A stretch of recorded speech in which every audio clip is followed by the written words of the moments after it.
2020 that we didn't really understand, what was going on as far as how much money was coming in, because we were counting on that builder buying 300 lots. And then all of this past year, however Corona affected everyone with the builder, the way it affected them is that people were moving from other states and they were buying houses everywhere in Dallas. They were getting out of New York, Florida, and California.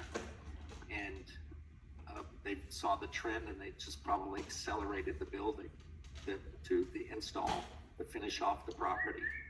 So within the next few years, as soon as the builder, or as soon as the deck sells his last lots, which is about 220, 260, you will be full board controlled. And then when you have homeowners on the board, based on your CC&Rs right now, which are very extensive, very normal, almost every CC&R that Centurion has, we've been doing the work for them for about 13 years, looks exactly the same as yours, nothing special, nothing against you, but just regular CC&Rs. When you have homeowners that come onto the board at any time in the future, okay, those homeowners, the board of directors will be able to have votes and vote in a budget. When they vote in the budget, they'll be able to raise the assessments or lower the assessments. So that's going to happen in the future. And that's how it works in all homeowners associations.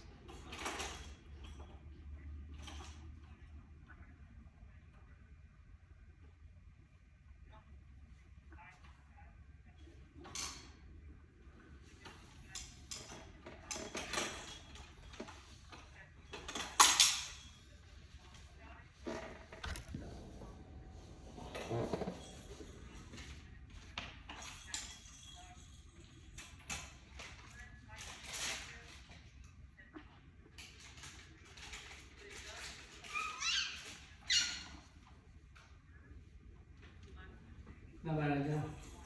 Ok. Đó.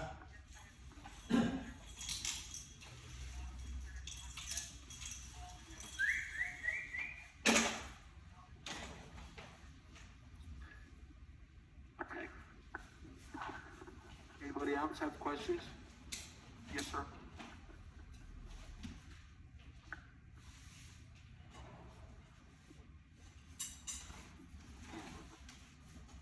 We'll alternate questions. Hey, my name is Neil. I live in the Coventry area. Appreciate the presentation. I know you're doing your best to provide all the information as possible, so I've noticed that difference. One question I had is, I think you said that the amphitheater would be within the POA, is that correct? And are the members part of the POA, like as in homeowners?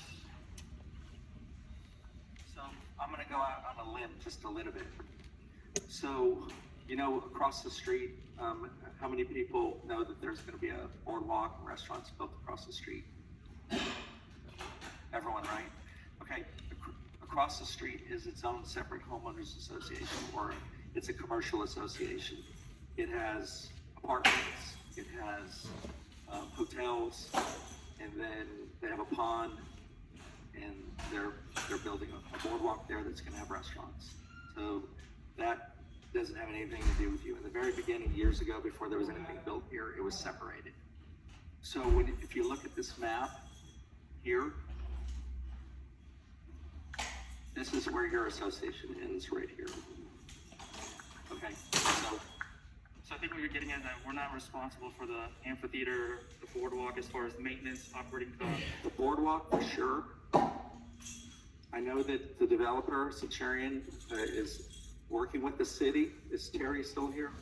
Terry, you want to speak to that? Because what I'm trying to figure out is if we'll be eventually responsible for the amphitheater maintenance cost, or... Well, I'm going out on a limb a little bit, but anyway, here's one of your city council members, and there's been extensive meetings down there in the city. You might be able to shed some light on it. Good evening, everybody. I'm Terry Lynn. I'm on City Council. I'm actually the District 4 representative. I do believe Representative Cristal Rentana, who is your council representative for this area. I think she's online watching this, I'm not sure, but I'm just going to say Councilwoman Rentana and myself have had some early discussions with Centurion.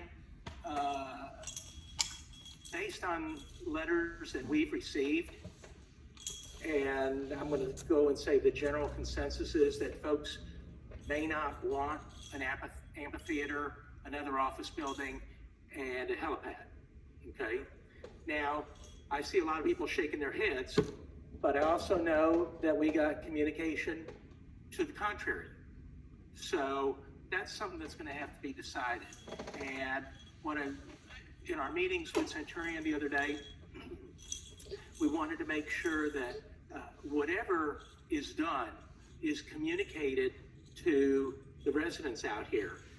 And we want to do what's best for this area. Both Councilwoman Rentana and I were on planning and zoning before we got on council. I was on planning and zoning early on when this whole development was planned. And so, you know, what looked good at the time and sounded good, I understand people's needs, attitudes, and desires change over time. And so it doesn't make sense to try to shoehorn something in here that may not be received well by the neighborhood. So we're having those early discussions right now. We're going to try to move quickly in terms of making some decisions because we have developer agreements in place that hold the developer to certain time schedules. And if we make any change at all, then that developer agreement needs to be modified and changed. So this is a process. You can feel free to reach out to any council member or the mayor and voice your opinion. But know that we're hearing you loud and clear from what you've already said. So that's about as much as I can tell you at this point. But it'll be a process, and we'll continue to have discussions. And as we have more information, then I'm sure that that will be communicated to you in short order. Steve wanted a follow-up comment. Good evening. I've spoken with quite a few of you over the last 3 weeks. I wanted to go back to the comment that the prior speaker was emulating. We do understand, and there is going to be remedies that, as over time, that once it becomes more controlled. We were already discussing, as Ron was indicating, that we were getting up to that 75th point, 75th percentile. Normally what we try to do is get advisory committee members. Some of you filled out forms from previous meetings, things of that nature. So we will be moving forward. That's kind of the testing ground, so to speak, before we get to a board. So there were plans of putting one member on, but we felt there needs to be a homeowner voice, right? And that's really important. We need to have feedback from the membership. And I do agree with you with the reasonings of why this all came about. The process could have been handled a lot better. I don't disagree with that. Unfortunately, the circumstances being what they are. But to answer your question, there can be remedies in the future, and as Ron indicated too, as units are selling. But we all, I believe, and I would assume that we all want to work together in that common goal moving forward for the benefit. This is your biggest investment to some of you, most of you. And obviously, it's not our intent to price you out of your home, So I want to please, for some of the homeowners I did speak to on the phone or by email by chance, I don't want it to be indicated that or felt that it's kind of like we really just don't care, because we really tried finding multiple solutions to try and spread this out, different things. So I just wanted to comment on that. I felt it important to do so, but thank you for your question. Follow-up question, sir? We have one last question. To your point, I think we all want to work together. We want to build trust. Right now, kind of perception is there's conflict of interest because the board is run by the developer And now, we're working on that. We're gonna have more board members on the, we're gonna have more members on the board.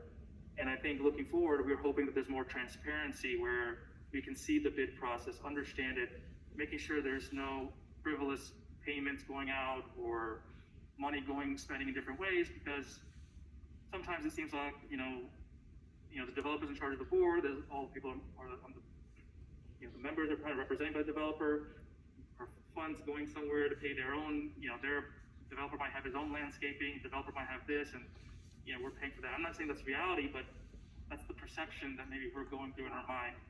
Yeah. So with transparency, with knowing how the process works, the bidding, having members, I think that will help verify some.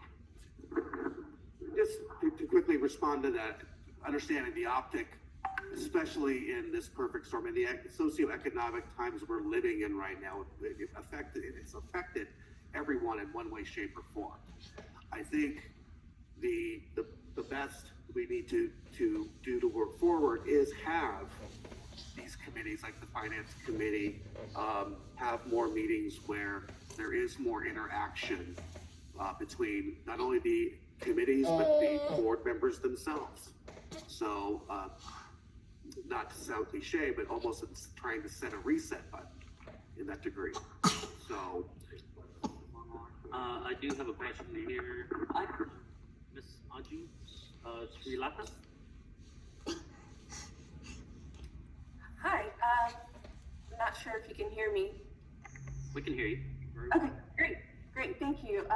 My name's Anju. I live on Friar Street. So I was wondering, what are kind of the limits of annual increase that we can expect? I mean, are there HOA bylaws that perhaps dictate this increase, maximum allowable increase per year? Rockport, before I answer that. Actually, for the deck cart control period, the deck cart, it's unlimited. When the homeowners take over the association, it's 125% that it can go up. So right now, just as far as a little bit of tidbit about the development, the developer has somewhere between $70 and $80 million invested in the community to develop the community, and they spent $4 million to build all the amenities. We got any follow-up on that, Sean? Andrew, did you have anything else before we move on? No, that was all. Thank you. Sir, you want to come up to the mic, please? Thank you.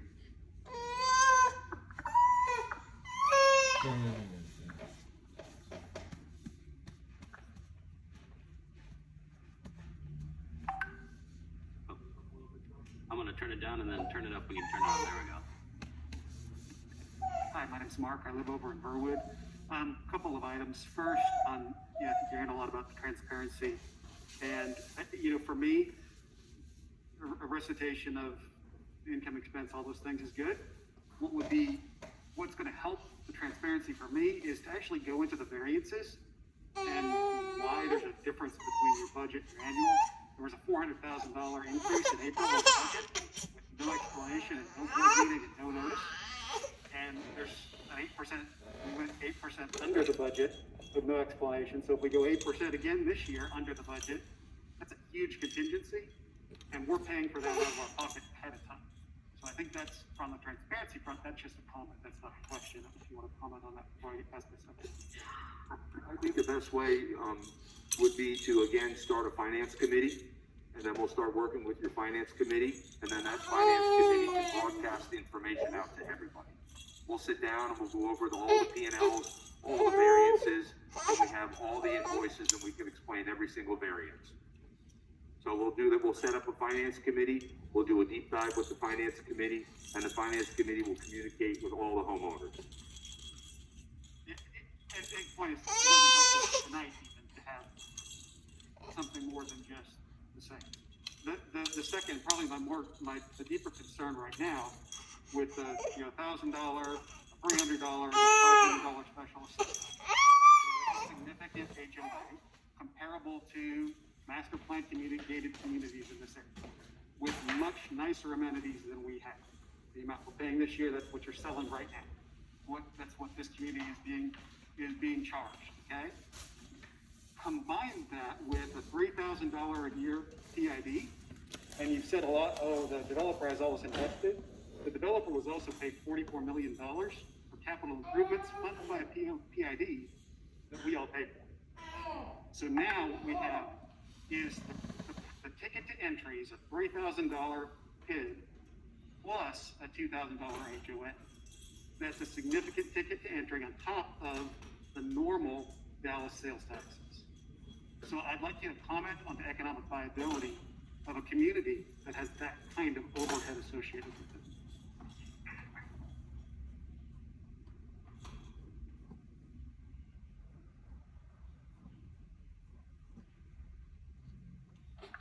Hello, my name is Brock. I've met a few of y'all. I appreciate y'all coming out. Just want to comment on that. So, yes, the $2,000 a year for the HOA, I mean, that's paying for all these amenities. I can't comment on what other communities have, if their amenities are nicer, their dues may be less than ours. I'm not sure, but I do know that y'all do have some pretty fantastic amenities here with all the trails, ponds that we upkeep, and everything that's going on. But in regards to the PID, so it's not always that Centurion just gets $44 million and that goes into our bank account and we get to spend with whatever we please. There's strenuous guidelines that you have to meet. We can't spend, if we don't even spend all 44 million, we don't get to keep all 44 million. That 44 million has to be used, if that was the amount. I don't know, I wasn't in charge of that part, but with the 44 million, it has to go towards roadways that benefit you. It has to go to wastewater that benefits you. Sewer benefits you, storm that benefits you. Everything has to be a public infrastructure cost. So to put all this online, we spent that 44 million or whatever for all the developments. That's every phase that's developed here, plus all of our own personal money, plus buying the property. It's not that that 44 million or whatever the PID was used and we made money off it. No, that helped pay for some of the costs, plus we put our own capital and our own lenders' money on the line with that. So the PID isn't something that we profited off of. PID is something that was used to increase the public infrastructure to service your lots. So I just want to make sure everyone understands that it's not an income for us. It's a cost that was incurred, that was paid for through public infrastructure dollars. Like to take a question online, Sean? So I have a question here. Actually, I got a few hands raised, but I got one. Hold on, I'm gonna put it up to this one right here.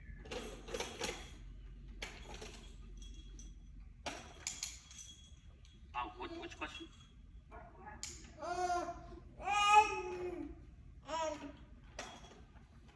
What's the economic viability? So between the can you resell the home? Is that the question?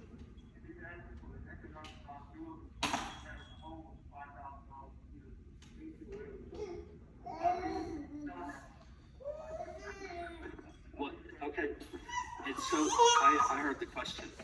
So here, you have a $300 annual assessment. This is for the HOA. This is the master POA. That's all the medians on both sides in the streets. So maybe we're able to go back to the city and say, hey, we're being overtaxed. We want you to maintain the medians. So you don't have to pay this $300 anymore. Okay? You started off with $500 annual, and it went up to $625 for a single family home to $1,125 a year. Okay, and the dues are paid quarterly. We have about 113 different homeowners associations in the Dallas-Fort Worth area, from Gunter all the way down to Cleburne, from Weatherford all the way out to Forney. We have communities that have this type of amenity center, not as nice, workout facility, swimming pool, they're paying $900 a year. So for one pool, you have 3 pools. Okay, so whatever it is here, so the answer to the question is, this is a great place off of 635, and it's even gonna get greater. And one day you all are gonna have your own board of directors, and you're gonna raise and increase your assessments based on your costs. So the answer is yes. This sold very fast. Corona was terrible for everyone, for all businesses in every different way, and you're gonna see in the future, yes, I believe that you'll be able to sell your houses no problem with increases with these types of assessments. That's my opinion. I've been doing this for 13 years. Do we have to go here? I got a question here. So I'm gonna, Randy, Bernardo, got a question about why the switch closed possibly minute. Randy? Randy online? Bueno. You there? Randy? Okay. Lee, can you please come up front to the microphone? Thank you, ma'am.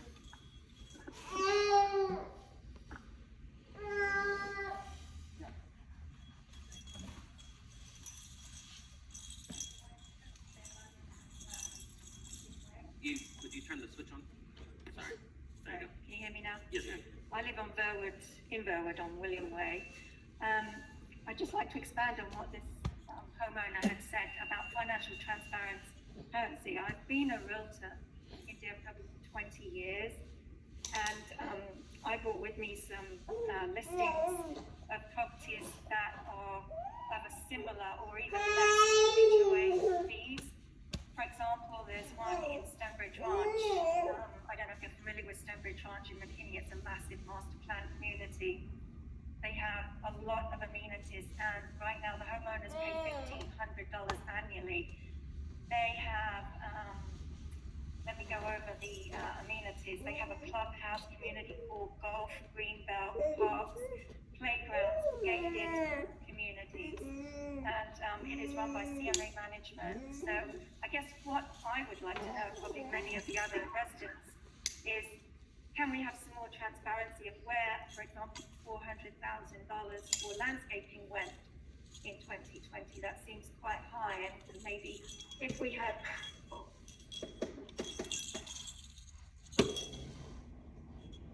if there was more transparency on the financials, which, by the way, we did request for this meeting and we're being given tomorrow, which seems kind of counterproductive. Perhaps we could have some transparency on who is the landscaping company? Can I ask, is it Associated Centurion, the landscaping company? It's a private company. Do I have any connection at all with Centurion? The development company is D&D Commercial Landscaping. No percentage of profit, interest, anything related to Centurion American. There's nothing that we use them for HOA maintenance. We also use them for installs. They're a contractor of ours, but no affiliation. Okay, well that's good to know. And I think perhaps once there is more transparency from the board towards the residents in terms of breakdown of costs and bids and having us have a say in bidding out the work, that there may be some trust being built in. Because at the moment, I think a lot of the residents feel like we're being railroaded. And my last question is, why do we need a helipad? Well, the helipad would be at the cost and maintenance of the office building. It wouldn't be something that the homeowners would be paying for to construct or maintain that, but that's just... That's not my question. Sorry to interrupt you. My question is, we understand that it's not be part of our costs, but it is going to be a huge nuisance to the neighborhood. And it's certainly... I can tell you, I was one of the first people to move in Burwood, the first person to buy a lot. And I have a copy of photos showed me there was no helipad on it, and that kind of appeared suddenly overnight. Can I ask, why do we need a helipad? Does anybody in this room have a helicopter? Why?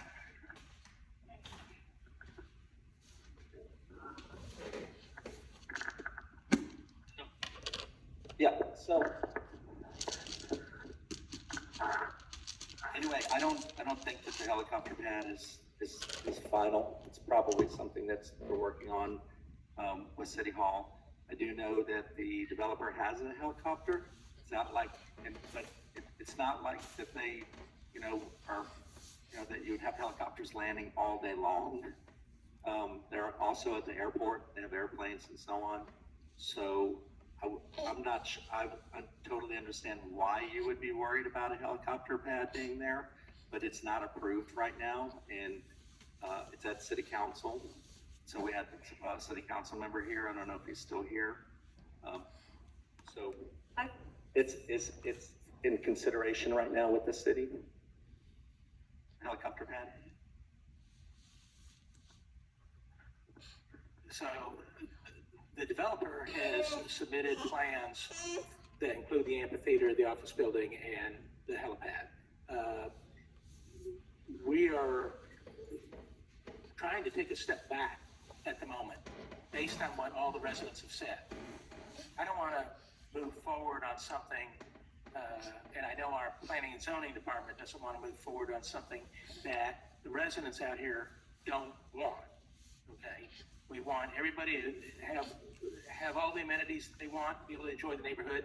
And if those three items don't make sense today, then I don't think it would be bad business for us to hold the developer to doing that.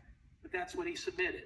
So now we're at a situation, as I mentioned a moment ago, where we're trying to have some dialogue with him and, ask him to present some alternative solutions for that property. Okay, and we'll probably start having those discussions as early as maybe next week.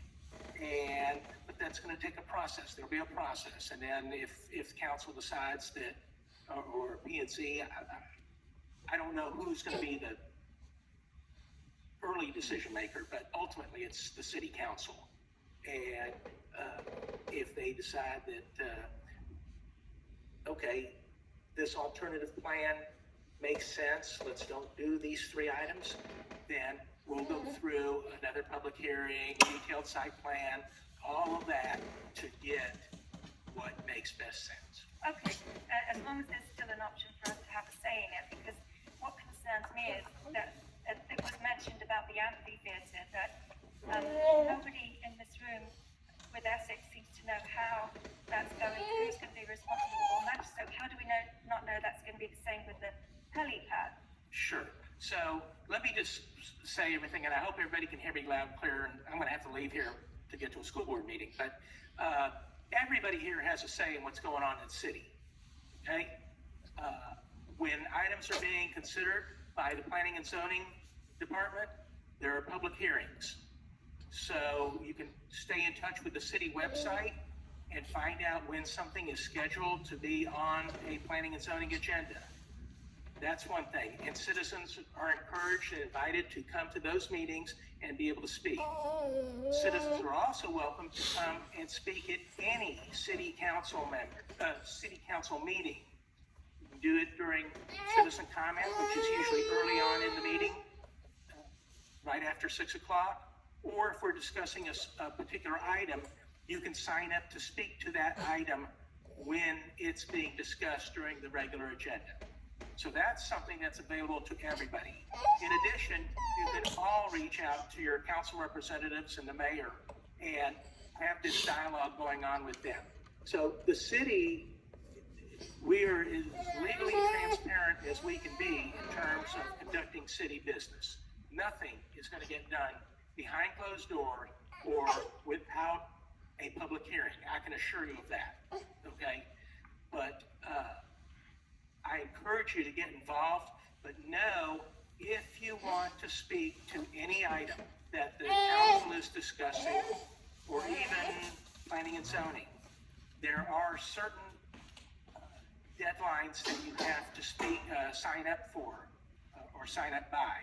So I'm going to say, if you wanted to address the city council on any item at a particular meeting, you have to sign up with the city secretary no later than 5:30 on the day of that meeting.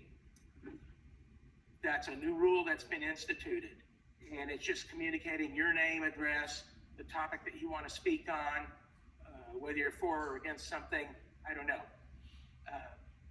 But it's to try to help speed up the process and let the council know, okay, what are citizens going to be talking about tonight? So do that. Don't just show up a meeting and say you want to speak and then you don't get called on because you didn't sign up early. But if you have any questions as to that procedure, I or any other council member could certainly help you walk through that. Okay, thank you. I don't want to take up too much more time. I know other people want to speak, but I will just say thank you to Councilwoman Latana. She's been great. She's our district councilwoman, and to the mayor. She's on the line here. Crystal, Crystal. would you like to say hello? Hello, everyone. I'm here. I'm listening. Hi, and the mayor. So I have attended, and if I couldn't attend the council meetings, I have watched them online. So I know that we do have transparency in terms of the city. My concern, as I said, is transparency financially with Essex, and especially because, again, as my resident said, it's a company owned by Centurion, so that, you know, there is is that not true? Not true. Okay, well, I'm glad I cleared that up. No, my wife Anna and I own Essex 100%. Okay, all right. So, And a lot of people think that. right, okay, well, that's good to know. We actually manage for 6 different developers, and Centurion being the largest one. Okay. And last thing I want to say is, I wanted to ask council, is the helipad in the KPI for the developer right now? Is the helipad part of the KPI for the developer? Is it in the agreements that you've made for them to meet deadlines for certain developers? The helipad is not in the development agreement that we have put together, and the helipad was never a part of the original agreement.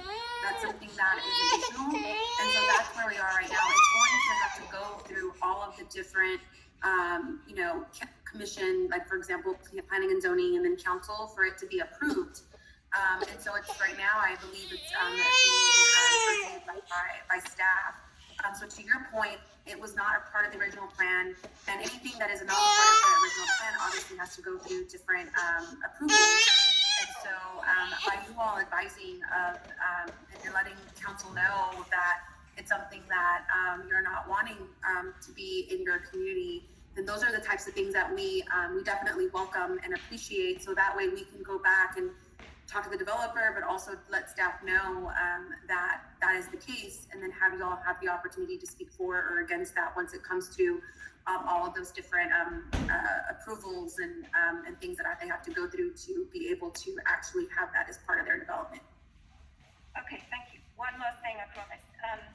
I wanted to say, because I have been a realtor for 20 years, I can tell you that $3,000 PID, which by the way, the builders are not disclosing to homeowners, they didn't disclose it to me. I've spoken to many residents in this neighborhood and they were not aware of the PID either. So when you add up the $3,000 PID with the now over $2,000 a year HOA fees, that will certainly without doubt affect people wanting to move into this community. I can tell you $2,000 rate is very high in comparison to a gated community with a lot more amenities.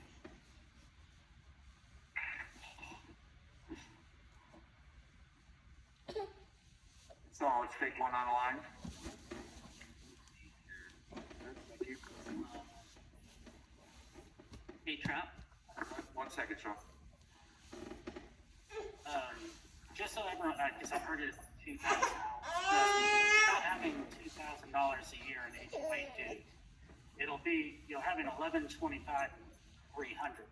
You're at 14 $14.25. It's just this year to recuperate from past expenses and from deficit is a one-time annual fee of $544. So come 2022, you won't be getting that $544 annual. That's just a one-time only this year to recoup from past expenses. But your next year's annual assessments will be the $300 plus the $11.25. So you'll be at $14.25 per year. Okay. I just wanted to make that one clear, but Hey, Trout, are you still there? Okay. Hello, Dave. Thank you. All right, go ahead, sir. I have two questions. Go to page 1. I'm Lamar Moore. I was over there.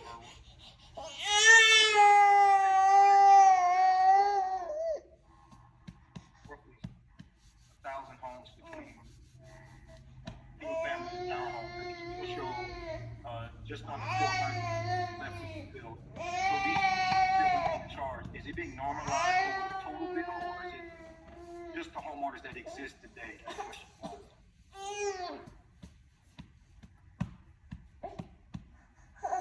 Okay, so it doesn't decrease as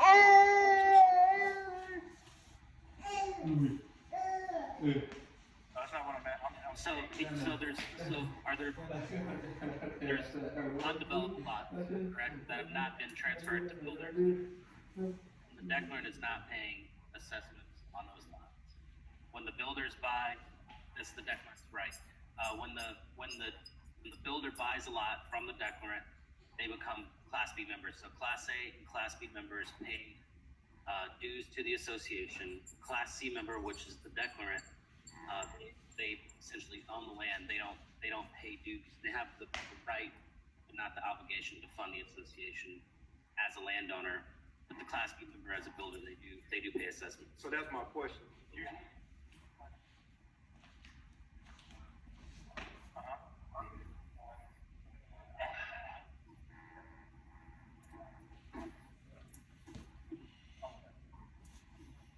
My second question is, nowhere in here, all of this stuff is pretty brand new. I'm wondering what warranties come with any of the stuff that's been constructed. It seems like a expensive amount of maintenance for something that's not done. I'm wondering how much of this is warranty from the builder. All of these contractors that you have, I know they give you some kind of warranty. Are we realizing the warranty, or are we paying things that should be on the warranty?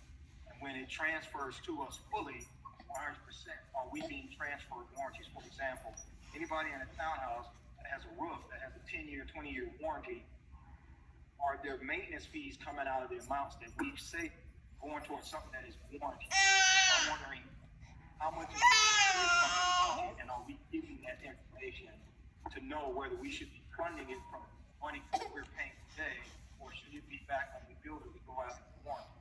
Okay, so that's a builder question. You have 6 different builders here. A number of them are building townhomes. Okay, the common areas. Common areas, the maintenance. I'm just saying, I'm just using it as an example. I'm talking about the street and stuff. All of it, like, they come with warranty.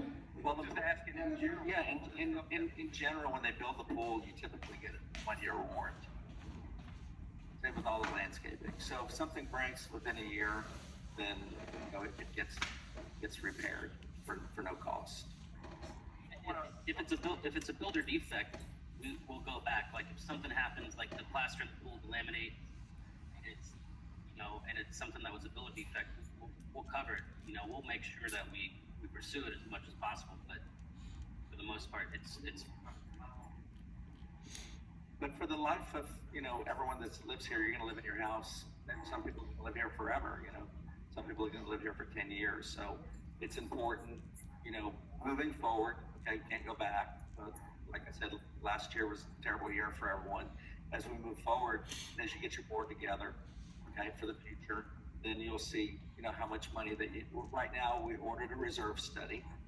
And so from the reserve study will recommend how much money that you need to be saving. And then collectively, all of the homeowners that own homes here are members. And so there's going to be 1,000 people that are here, and a number of 5 people are going to be board of directors, and you're going to have committees, pool committees and landscape committees, and all kinds of committees, and everyone together is going to figure out in the future how much money you need to have in your reserves to pay for things as it moves forward. I want to comment on a statement that he made. We moved into this community. One of the considerations were homeowners fees and annual costs. You look at taxes, you look at this PID, and I looked at that. That's okay, $500. If I'm deciding between here, and at the time I was deciding between here and Hackberry. Hackberry is a golf community, and it's about $1,400 which I thought was a lot. Now I move over here to avoid that cost, and I'm right back there.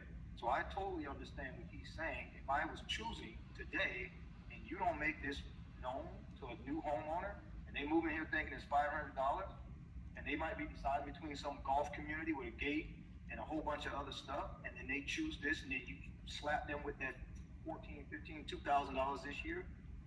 That does sound like bait and switch. I don't care how you look at it. Well, it's not bait and switch because it's an association. We came here, the assessments were this much, and then you have CCNRs, which stand for covenant conditions and restrictions, and that's a deed restriction.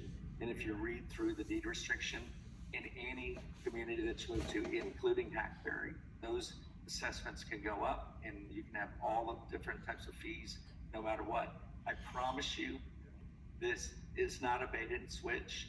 And again, this year, all of the companies that we work with, our company, the developer's company, the whole year was completely a mess because of Corona.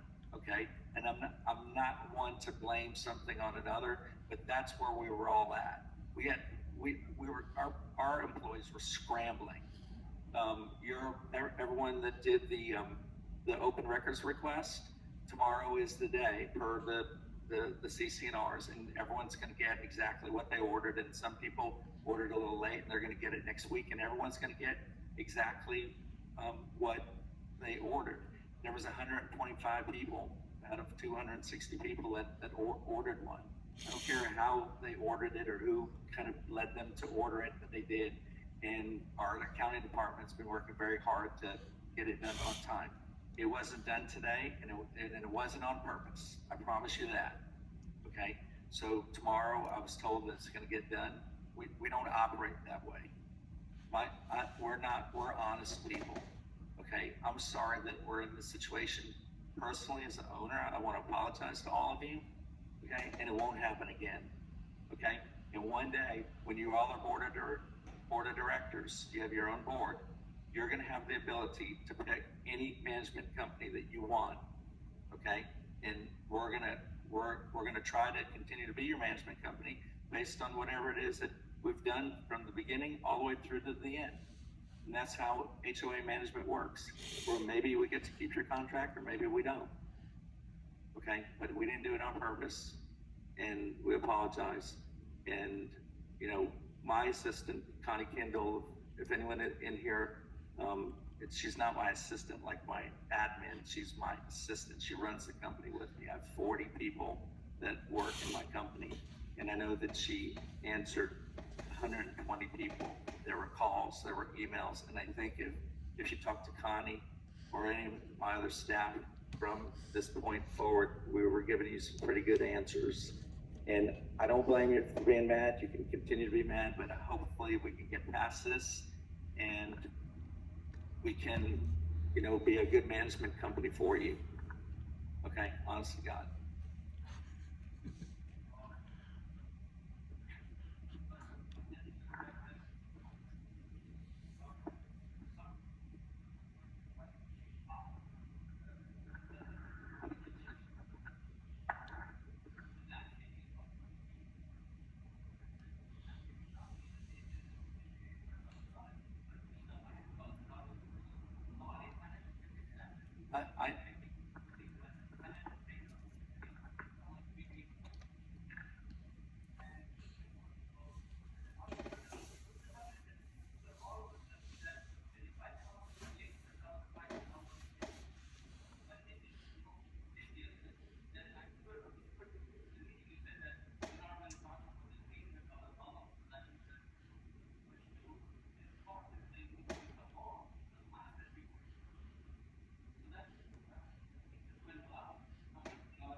builders being triple taxed, which we didn't do this. It was some, and neither did Centurion American. From 2006, they had an agreement with the city. In fact, the people that are the mayor and the city council members of the city right now, they weren't there in 2006. It was many, many, many people ago. Okay, so we think maybe because you're being triple taxed, we're bringing it up. We're not trying to be an enemy to the city. We're just saying, hey, city, could you look at this?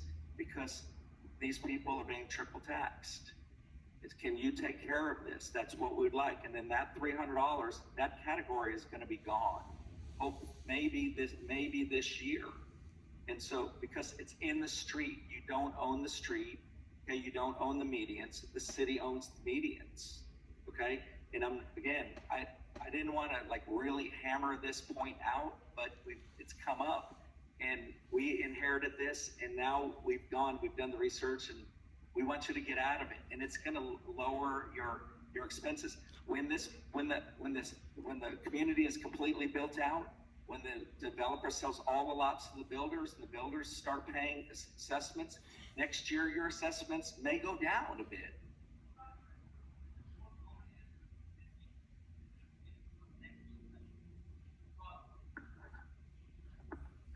The increase is taking on all this new acreage. You're right, that's what we discussed, but that's for Mercer Kensington.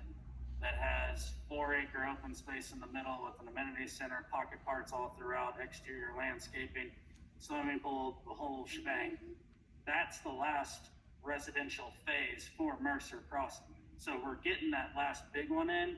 Plus we had, Coventry come online this year. And Amesbury and Windermere also piped up right at the end of 19, I believe, squeaking into 2020. So that is the last residential phase that has the big open spaces that increases a lot of your costs with the Mercer, increasing your cost, which is why we're having such a big increase here. But that's the last phase.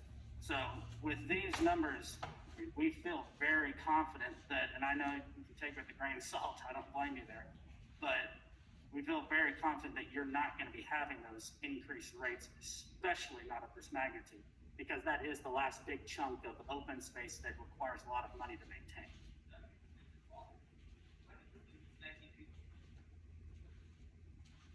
There's always a possibility for everything, but what we're saying is we've budgeted it with this to increase, to cover Kensington and everything throughout the community that's online. That is the last residential phase that has those big bulks of cost. So we don't see any additional cost having to come your way because you're not having to maintain more, you're not having to pay for more. You're getting to everything that Mercer Crossing provides in this last phase of Kensington.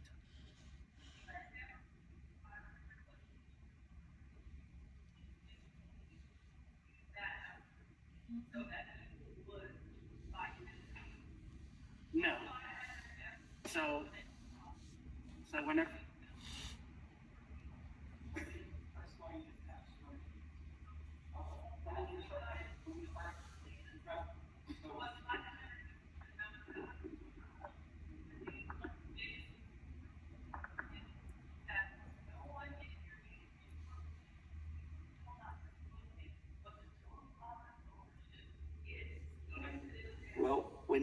so I'm going to answer your question, the $500 question.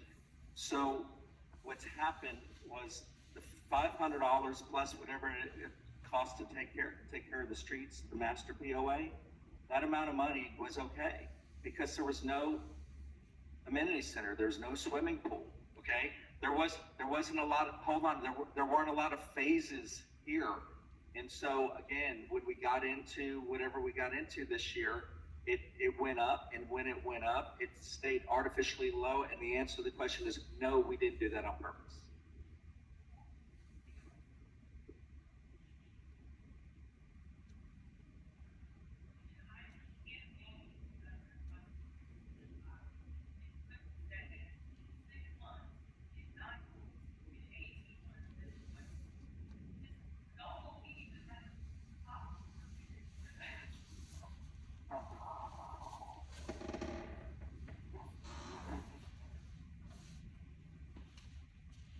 Yeah, no, please, I insist.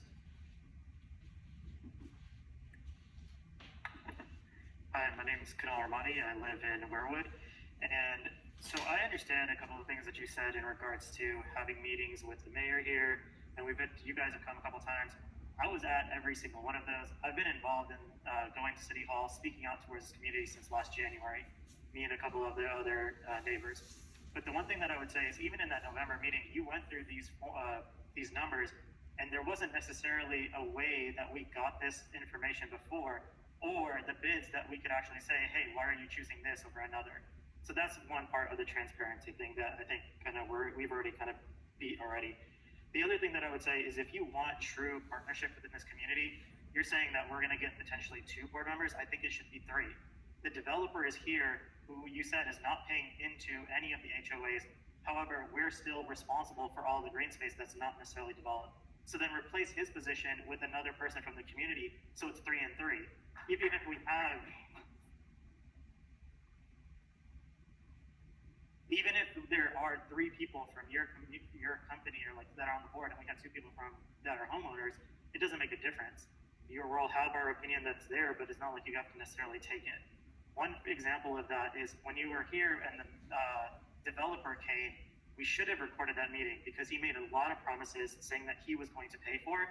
But in the subsequent meeting that we had in November, it turned out that the HOA actually covered all of those costs. For example, the playgrounds, we complained that the tan bark and stuff like that was injuring our kids. I have a 2.5-year-old. He's got multiple splinters on the initial tan bark that was put in there, or whatever the mulch you want to call it. Then we recommended that you guys replace it with like the recycled tire stuff, and that's not what you guys did. You replaced it with the same thing, and again, that same issue occurs. So if you had people actually provide oversight before you make these decisions, that would be tremendously helpful. And I'm not sure if people know, but the contracts that you guys sign now, we can't void them once we take over. So we should have a say in those future contracts that you guys are going to sign, so that we're not caught holding the bill at the end. All of our contracts come with 30-day termination. Well, let's say we sign a 3-year contract and we get off the board in a 1.5 years, we can't void those contracts. Aren't they yearly? Yeah. Once we take over the board, you're saying? Okay, that's good to know. At least that's more. Thank you. But can you answer or at least address the fact of potentially thinking about having 3 and 3 homeowners and 3 people from your community? That's probably one of the main things that I wanted to ask. We'll take under advisement.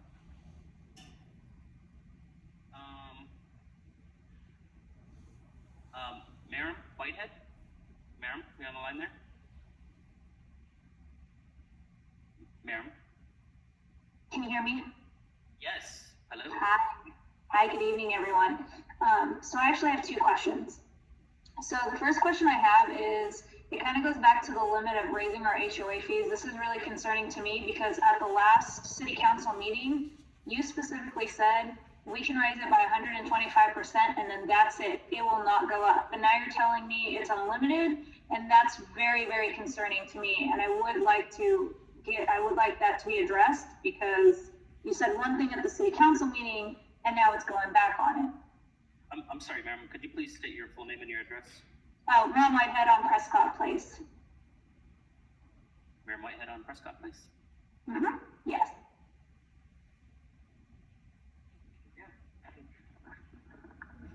So I said that it was unlimited for the declarant during the declarant control period, and after the declarant control period, it's 125%. And if you go online, we have CCNRs that are online. I don't know exactly the place in the CCNRs, but if you give us a call tomorrow, we'll show you exactly where it is, and we'll prove to you that the declarant can raise the assessment based on the budget and or whatever it is that's needed for the association or the CCNRs. If you like, we could give you a call tomorrow. I would really appreciate that, please. Okay, great. So. And then I have a second question. So I also have a question about the utilities, why they're so high. I understand that we have bills, everybody has bills. If it shuts down, you still have to pay the bills, but y'all did shut down the amenity center, so why are the bills that high still? it was shut down for a period, none of us could use it. So I don't understand why we're being charged so high there still. Well, even though the amenities center was closed for a time, the lights were still on, the electricity still had to be on, the water still had to be on, and those amenities still needed to be serviced to ensure that they were kept up. We don't service the pool, then you get algae growth and things like that, and then it becomes an issue, and you can potentially damage the equipment that's there. So even though it was not able to be accessed, we still had to pay for those items.